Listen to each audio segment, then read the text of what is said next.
আসসালামু আলাইকুম। এখন শুনবেন সংবাদ শিরোনাম। বিশেষ কোনো দেশ বা শক্তির কাঁধে ভর করে ক্ষমতায় যাবে না বিএনপি। জামায়াতের কাছে মুক্তিযুদ্ধের ইতিহাস প্রত্যাশিত নয়।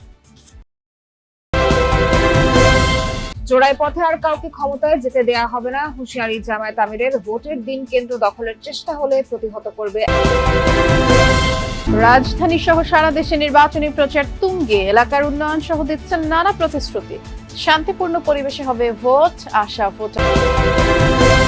নানা আলোচনা সমালোচনার পর র্যাবের নাম পরিবর্তন, নতুন নাম স্পেশাল ইন্টারভেনশন ফোর্স। সুষ্ঠু ভোট আয়োজনে সারা দেশে মোতায়েন থাকবে। এতক্ষণ দেখছিলেন সংবাদ শিরোনাম, এখন দেখবেন বিস্তারিত। একটি গোষ্ঠী ধর্ম ব্যবহার করে মানুষকে বিভ্রান্ত করছে। ঠাকুরগাঁয়ে কথা বলেছেন বিএনপি মহাসচিব মির্জা ফখরুল ইসলাম আলমগীর। দুপুরে পৌরসভা কমিউনিটি চত্বরে আয়োজিত পথসভায় অংশ নেন তিনি। বলেন, এই নির্বাচন অত্যন্ত গুরুত্বপূর্ণ। সঠিক সিদ্ধান্ত নিতে না পারলে দেশ আবারও পিছিয়ে পড়বে। আর এ বিষয়ে সবাইকে সজাগ থাকারও আহ্বান জানান তিনি। বলেন, গণতন্ত্রের প্রশ্নে বিএনপি আপোষহীন। সমৃদ্ধ দেশ গড়তে সবাইকে ধানের শীষে ভোট দেওয়ার আহ্বান জানান বিএনপি মহাসচিব।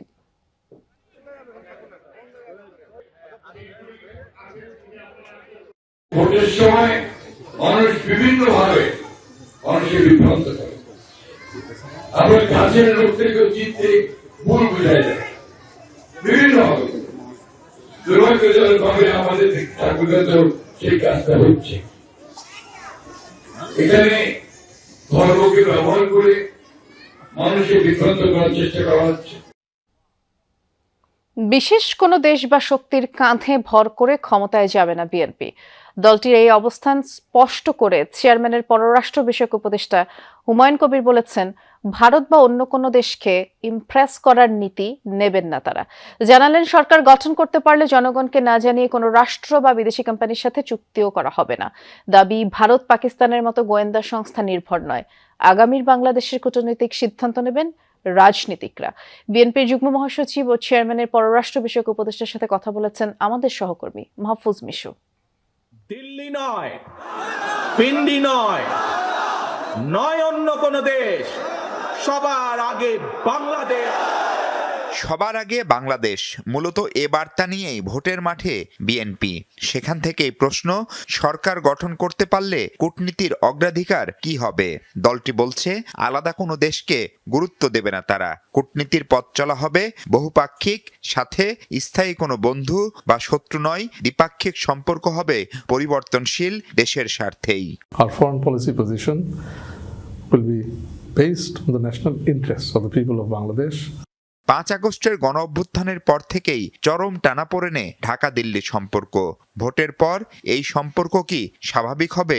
শেখ হাসিনা আর আওয়ামী লীগ ভারত বুঝতে হবে বাংলাদেশে এক্সিস্ট করে না। আর এই জিনিসটা যদি তারা বুঝতে পারে, তাহলে ওই মাইন্ডসেটে তারা যদি আসে, এটা হচ্ছে বেসিক একটা foundation for moving relations forward. এখানে ভারতকে ইমপ্রেস করার রাজনীতি আমরা করি না, আমরা বাংলাদেশের মানুষকে নিয়েই রাজনীতি করি। নতুন সরকার গঠনের পরপরই নবায়ন করতে হবে গঙ্গা চুক্তি। আর দীর্ঘদিন ঝুলে থাকা তিস্তার পানি চুক্তি নিয়েও ভারত না চীন কোন পথে হাঁটবে আগামীর বাংলাদেশ? ইন্ডিয়া হ্যাপি না চায়না হ্যাপি, এটা আমাদের জন্য প্রাধান্য না। আমাদের জন্য প্রাধান্য তিস্তা হওয়া, এবং যে কোনো মূল্যে আমরা এটা আমাদের করতেই হবে। তো এগুলো দরকার হলে আমরা ইন্টারন্যাশনাল কোর্টে যাব।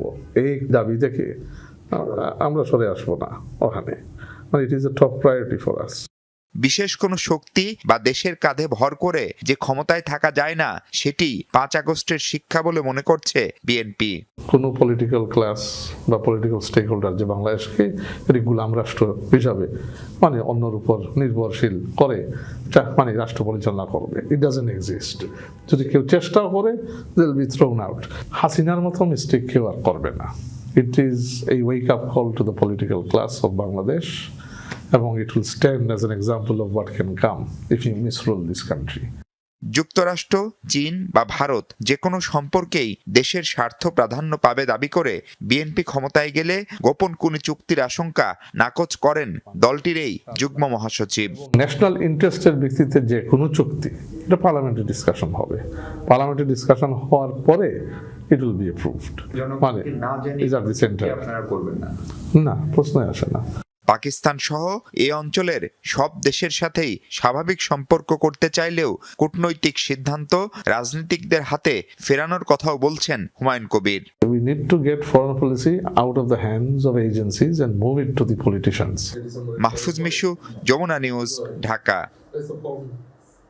নারী ইস্যুকে কাজে লাগিয়ে কিছু গ্রুপ জামায়াতের পেছনে লেগেছে। আইডি হ্যাকের বিষয়ে সবকিছু স্পষ্ট হওয়ার পরও একে নিয়ে ফায়দা লুটতে তৎপর একটি রাজনৈতিক দল, এমনটা বলেছেন জামায়াত ইসলামের আমির ডাক্তার শফিকুর রহমান। সকালে নির্বাচনী জনসভায় যোগ দিয়ে কিশোরগঞ্জে তিনি বলেন, জামায়াত কারো কাছে কোনো আনুকূল্য চায় না, কিন্তু কেউ ক্ষতি করতে চাইলে ছাড় দেওয়া হবে না। নারীদের সমাজের সর্বোচ্চ সম্মানের জায়গায় রাখার প্রতিশ্রুতি দেন তিনি। আরো বলেন, ক্ষমতায় গেলে নদী দিয়ে উন্নয়ন শুরু করা হবে, কৃষিকে শিল্পে পরিণত করা হবে। এদেশের টাকা যারা পাচার করেছে সে টাকা ফেরত আনারও প্রতিশ্রুতি দেন জামায়াত আমির।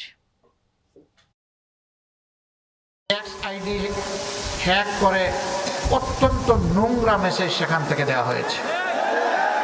আমাদের আইটি টিম ব্যবস্থা নিয়েছে এবং পেয়েও গেছে যে কোন জায়গা থেকে কারাই কাজ করেছে।